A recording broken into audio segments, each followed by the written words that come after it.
नमस्ते, आदाब, सत श्री अकाल। स्वागत है आपका वन स्टॉप चैनल अध्ययन मैथ एंड साइंस मेनिया में। एक ऐसा चैनल जहां आपको मिलते हैं मैथ्स और साइंस दोनों के लेक्चर। तो बच्चों, मैं हूं शालिनी और मैं आज आपके लिए लेके आई हूं class 10 biology life process chapter. Life process में आज जो टॉपिक हम लोग डिस्कस करेंगे बेटा, वो करेंगे ब्लड के बारे में। तो क्या आपको पता है ब्लड को लाइफ ऑफ रिवर भी बोला जाता है? इसकी अच्छी वजहों की वजह से, इसके गुड क्वालिटीज की वजह से। क्योंकि ब्लड का मेन फंक्शन क्या होता है बेटा? ब्लड का मेन फंक्शन होता है ट्रांसपोर्टेशन का। क्या ट्रांसपोर्ट करता है वो? देखो, वो ऑक्सीजन ट्रांसपोर्ट कर रहा है, न्यूट्रिएंट्स ट्रांसपोर्ट कर रहा है ना, कार्बन डाइऑक्साइड वापस लेके जा रहा है, हार्मोन्स लेके आ रहा है, एंजाइम्स को लेके आ रहा है, डाइजेस्टिव एंजाइम्स को। तो अगर ये सारी की सारी चीजें नहीं होंगी तो क्या हमारी लाइफ प्रोसेसेस परफॉर्म हो पाएंगी? क्या हम जिंदा रह पाएंगे? बिल्कुल भी पॉसिबल नहीं है। ब्लड अगर हमारी बॉडी में ना हो तो हम लोग जिंदा नहीं रह सकते।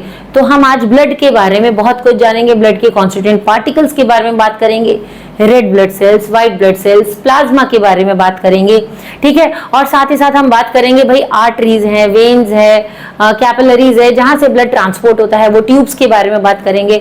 और साथ में हाई ब्लड प्रेशर और लो ब्लड प्रेशर, सिस्टोलिक और डायस्टोलिक के बारे में बात करेंगे, जिसमें बच्चों को बड़ी कंफ्यूजन रहती है, लेकिन बड़ी ही सिंपल लैंग्वेज में बताएंगे। इस तरह से बताएंगे कि आपको याद हो जाएगा। बस नोटबुक और पेन ले लेना, साथ के साथ नोट्स बनाते रहना, ठीक है। तो चलो स्टार्ट करते हैं आज की क्लास। देखो बेटा, ब्लड क्या होता है? ब्लड एक फ्लूइड कनेक्टिव टिश्यू होता है, ये तो सबको पता है। फ्लूइड क्या होता है बेटा? कोई भी बहने वाली चीज। तो ये क्या है? ये एक बहने वाला फ्लूइड कनेक्टिव टिश्यू है, ठीक है।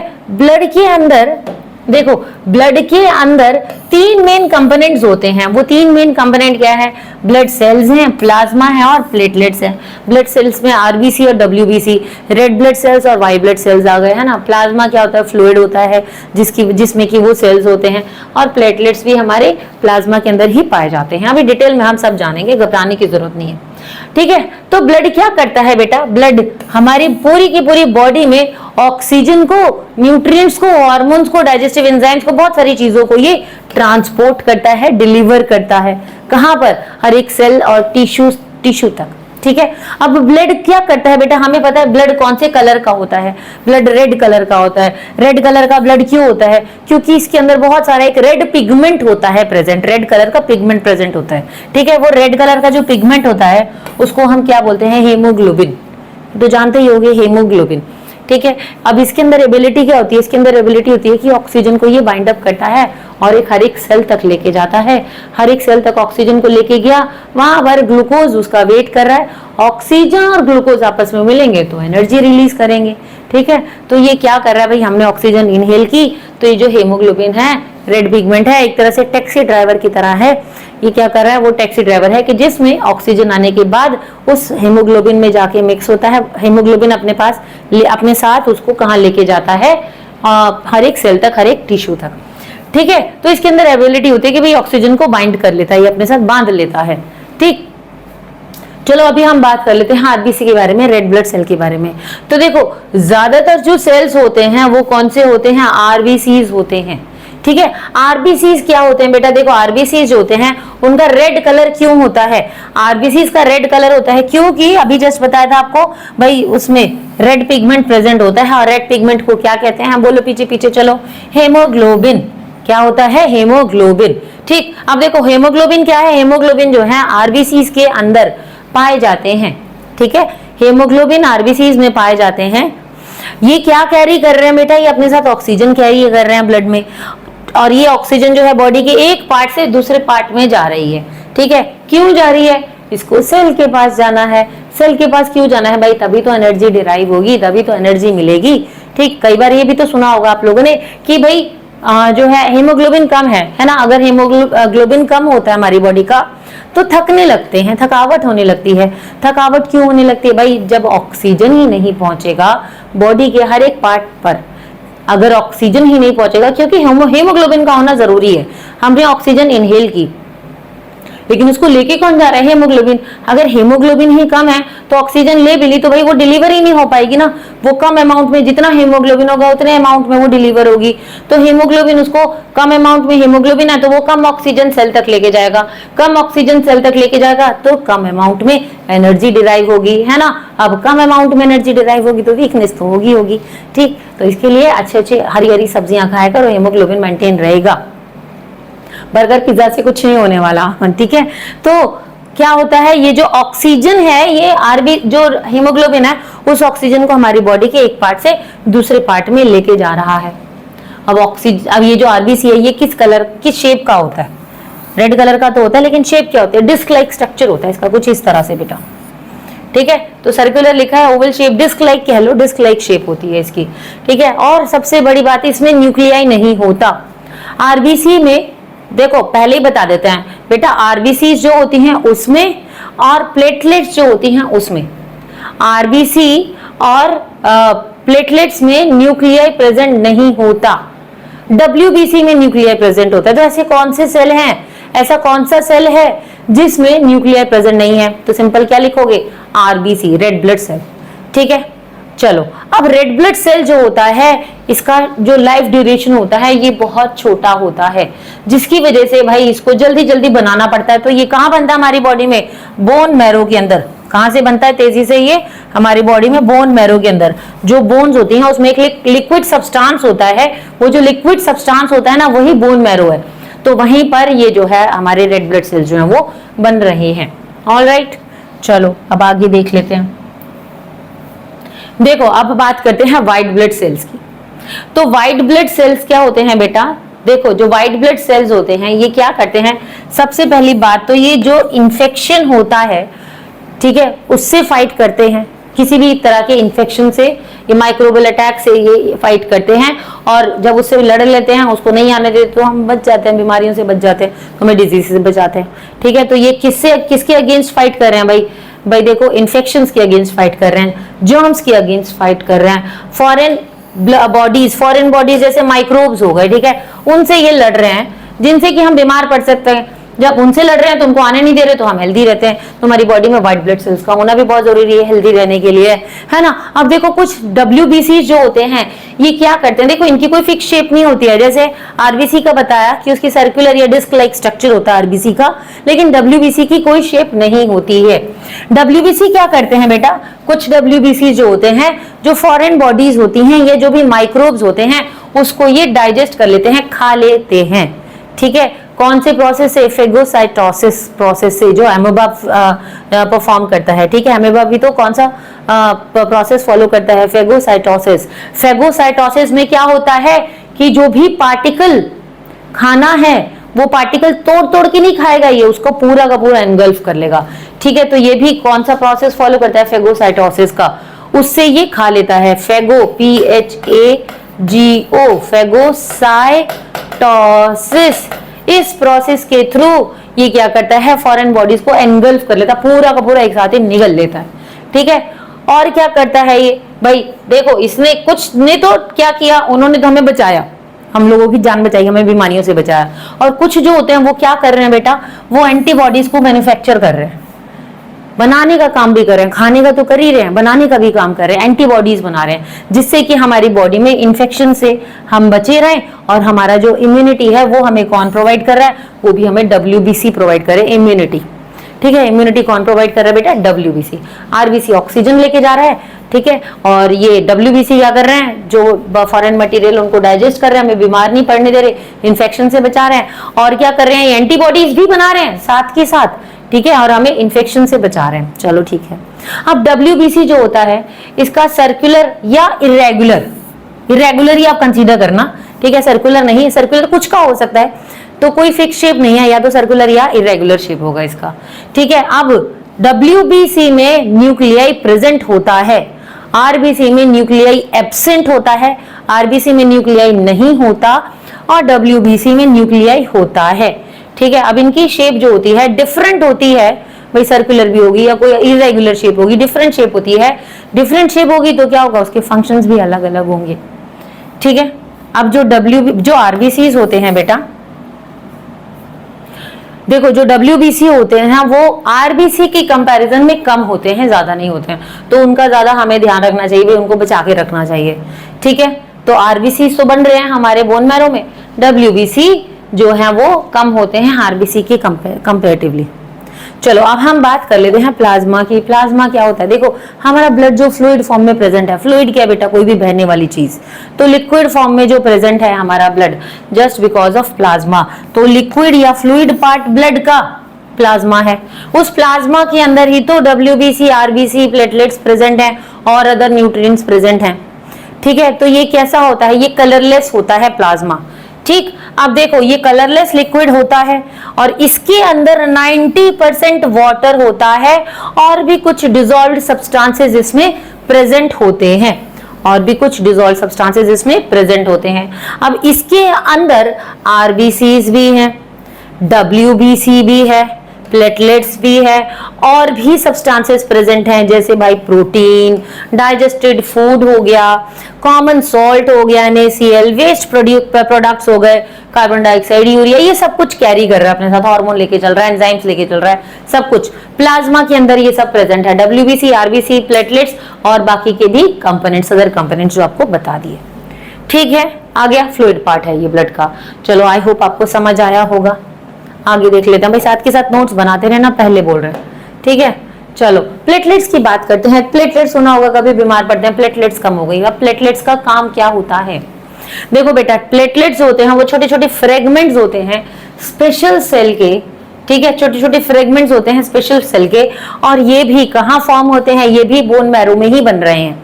RBC और प्लेटलेट्स दोनों कहाँ बन रहे हैं बेटा? बोन मैरो में। छोटे छोटे फ्रेगमेंट्स होते हैं, फ्रेगमेंट्स होते हैं स्पेशल सेल के, और कहाँ फॉर्म हो रहे हैं? Formed in the bone marrow. ठीक, अब देखो बोन मैरो में ही RBC बन रहा है, बोन मैरो में ही प्लाज्मा बन रहा है, दोनों के अंदर न्यूक्लियाई एब्सेंट है, दोनों में न्यूक्लियाई प्रेजेंट नहीं है। अब इसका काम क्या होता है प्लेटलेट्स का? ये देखो कोएगुलेशंस जो है ब्लड की, वो उसमें हेल्प करते हैं। कोएगुलेशन का मतलब थक के जमना, जमा देता है ब्लड को।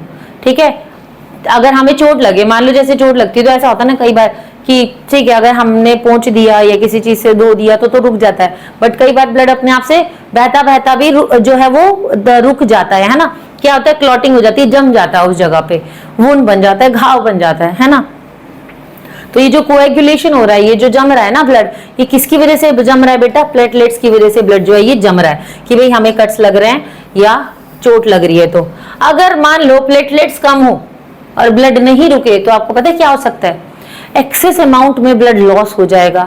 एक्सेस अमाउंट में ब्लड लॉस होगा तो बॉडी के अंदर जो सर्कुलेटरी सिस्टम में जो प्रेशर हो रहा है ना क्रिएट, वो प्रेशर कहीं ना कहीं स्लो हो जाएगा। भाई हमारी बॉडी से हमारे हार्ट में ब्लड जा रहा है, हार्ट से तो हमने ऑक्सीजनेटेड ब्लड रिसीव किया, अब जो है दूसरा ब्लड जो है हमारी बॉडी से हार्ट में जब जा रहा है डीऑक्सीजनेटेड ब्लड, तो कहीं ना कहीं जो सर्कुलेशन हो रही है ब्लड की, कहीं ना कहीं उसके उसमें तो फर्क पड़ेगा ना। किसमें? क्या बोल रहे थे? कहीं ना कहीं उसकी स्पीड में तो फर्क पड़ेगा ना, है ना। कहीं जो ट्रांसपोर्टेशन चल रहा है ब्लड का, है ना, तो वो कहीं ना कहीं जो है रुकेगी, जिसकी वजह से क्या होगा? जो हमारा हार्ट बीट है वो धीरे धीरे स्लो होती जाएगी और हम लोग मर जाएंगे। ठीक है, तो उसके लिए हमारी बॉडी के अंदर जो है प्लेटलेट्स होना जरूरी है, ताकि ब्लड जो है वो कोएगुलेट हो सके।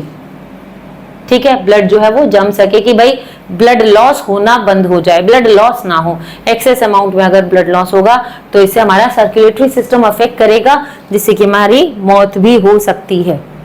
तो जितने भी ब्लड सेल्स हैं, कौन कौन से? RBC और WBC कहाँ बन रहे हैं? असर्शन रीजन में पूछ सकते हैं। ये सारे के सारे बोन मैरो में बन रहे हैं।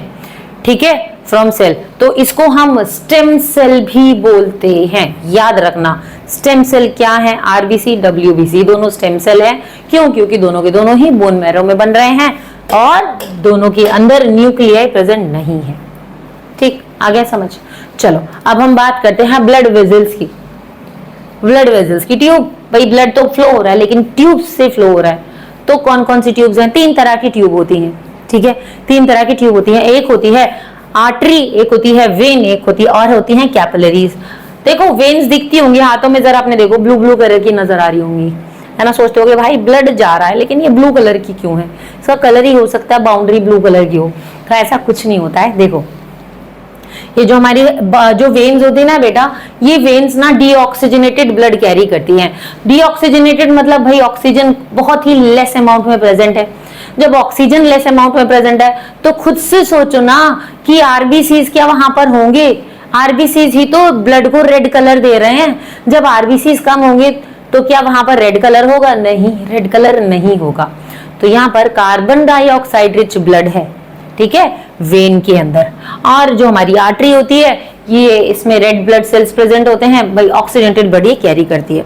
चलो अभी हम देखते हैं कैपिलरी छोटी छोटी गलियों की तरह हैं, बड़े बड़े हाईवेज जा रहे हैं आर्टरीज और वेन्स की फॉर्म में। उसके बाद छोटी छोटी कैपिलरीज जा रही हैं हर एक सेल तक पहुंचने के लिए। इतने बड़े बड़े हाईवेज, हमारे घरों तक तो हाईवेज आ नहीं सकते हैं ना, तो उसके लिए गलियां बना दी जाती हैं, तो उसी तरह से कैपिलरीज बना दी जाती हैं, बनी हुई हैं, ठीक।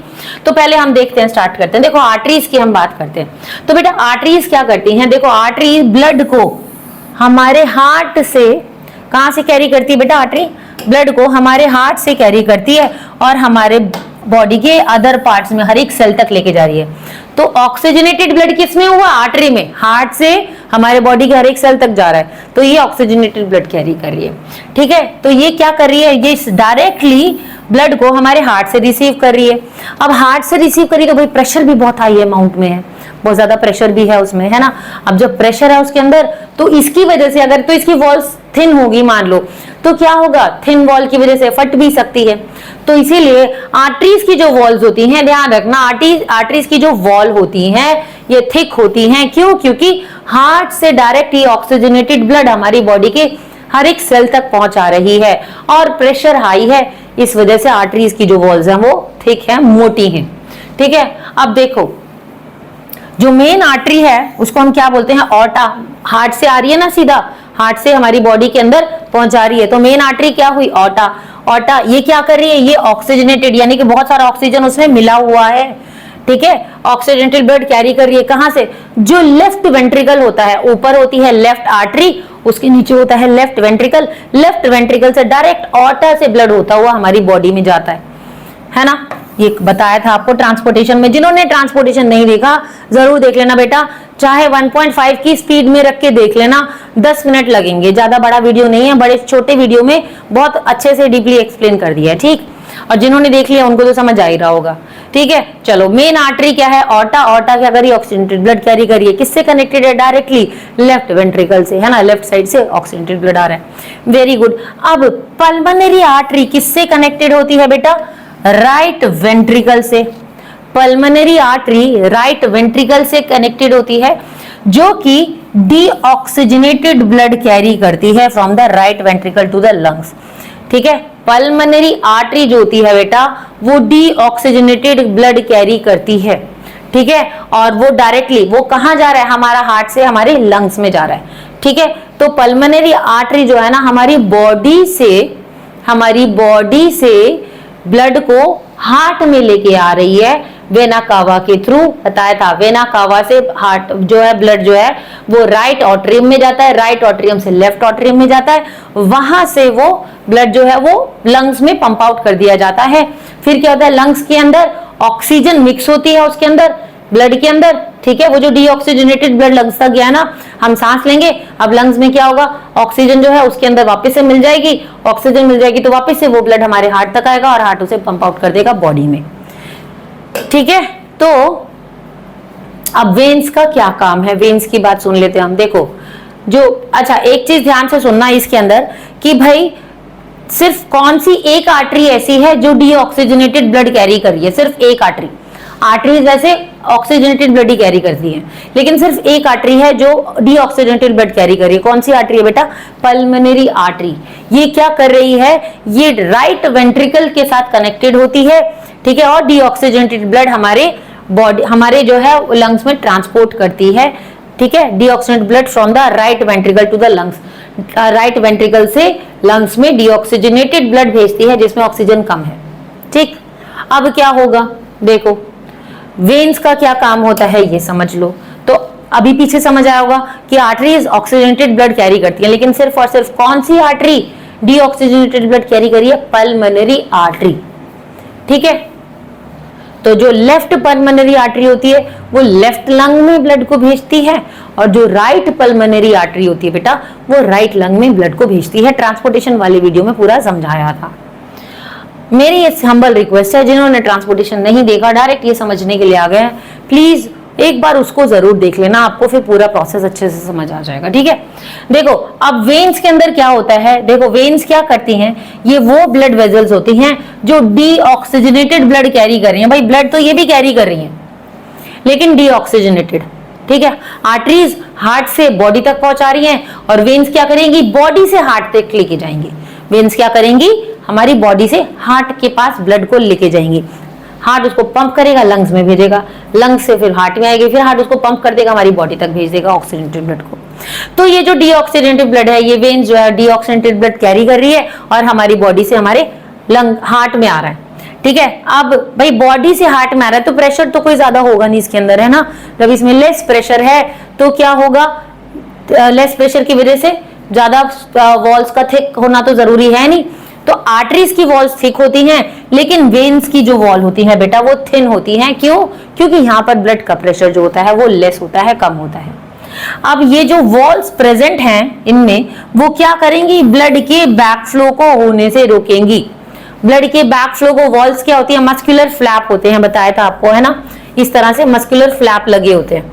अब ये जो मस्कुलर फ्लैप्स हैं ये क्या करेंगे बेटा, जैसे मान लो ऐसे ब्लड जा रहा है, जैसे मान लेते हैं हम लोग कि भाई ब्लड की डायरेक्शन कहां पर है, कि भाई ब्लड जो है वो इस तरह से जा रहा है नीचे, तो क्या होगा, ये फ्लैप्स खुलते जाते हैं और ये नीचे जाता रहता है। लेकिन अगर मान लो बैक फ्लो होगा तो ये फ्लैप नहीं खुलेगा। ठीक है, तो ये फ्लैप क्या करता है, ब्लड के बैक फ्लो को होने से रोकता है, और ये फ्लैप कहां पर प्रेजेंट होता है, वेन्स में प्रेजेंट होता है। ऑलराइट, ठीक है, तो जो मेन वेन होती है ये कौन सी होती है, main vein vena cava. Main vein कौन सी होती है बेटा, वेना कावा। बताया था ना, सुपीरियर वेना कावा और inferior vena cava. Superior vena cava क्या कर रही है, जो अपर पार्ट है हमारी बॉडी का, हेड और नेक, वहां से वो ब्लड को कनेक्ट जो है कलेक्ट कर रही है ना। और जो इंफीरियर वेना कावा है वो क्या कर रही है, हमारे लोअर पार्ट से ब्लड को कलेक्ट कर रही है और हमारे हार्ट में भेज रही है। ठीक है, तो मेन वेन है वेना कावा। ये किसके साथ कनेक्टेड होती है, जो राइट ऑट्रियम होता है, ठीक है, ये उसके साथ कनेक्टेड होती है, और ये क्या करती है, ये डीऑक्सीजनेटेड ब्लड कैरी करती है हमारी बॉडी के हर एक पार्ट से। ठीक है, और कहां लेके आती है उसको, वापस से हार्ट में। अब जो पल्मोनरी वेन है, देखो सिर्फ पल्मोनरी वेन एक ऐसी वेन है जो ऑक्सीजनेटेड ब्लड कैरी करेगी बेटा। सिर्फ पल्मोनरी वेन एक ऐसी वेन है जो ऑक्सीजनेटेड ब्लड कैरी करेगी। ध्यान से सुन लेना, ठीक है, हमारे लंग से हमारे हार्ट में जाएगा वो ब्लड। तो पल्मोनरी वेन ने क्या किया, जो ऑक्सीजनेटेड ब्लड था उसको वो लेके आई और उसने हमारे हार्ट में उस ब्लड को भेज दिया, और हमारे हार्ट ने उसको पंप आउट करके ऑर्टा के थ्रू बॉडी के अंदर भेज दिया। ठीक है, तो एक्सेप्शन हमने क्या बताया, आर्टरी में क्या बताया, पल्मोनरी आर्टरी ही एक ऐसी आर्टरी है जो डीऑक्सीजनेटेड ब्लड कैरी करेगी, और उसी तरह से पल्मोनरी वेन ही एक ऐसी वेन है जो oxygenated, oxygen rich blood carry करेगी। चलो भाई, ठीक है, समझ आ गया होगा, आई होप। नोट्स बनाते रहना भाई साथ के साथ। अच्छा, अब बात करेंगे वेन्स की। ठीक है, तो ये तो बता दिया ना सारा का सारा, ठीक है, ये रिपीट हो गई स्लाइड।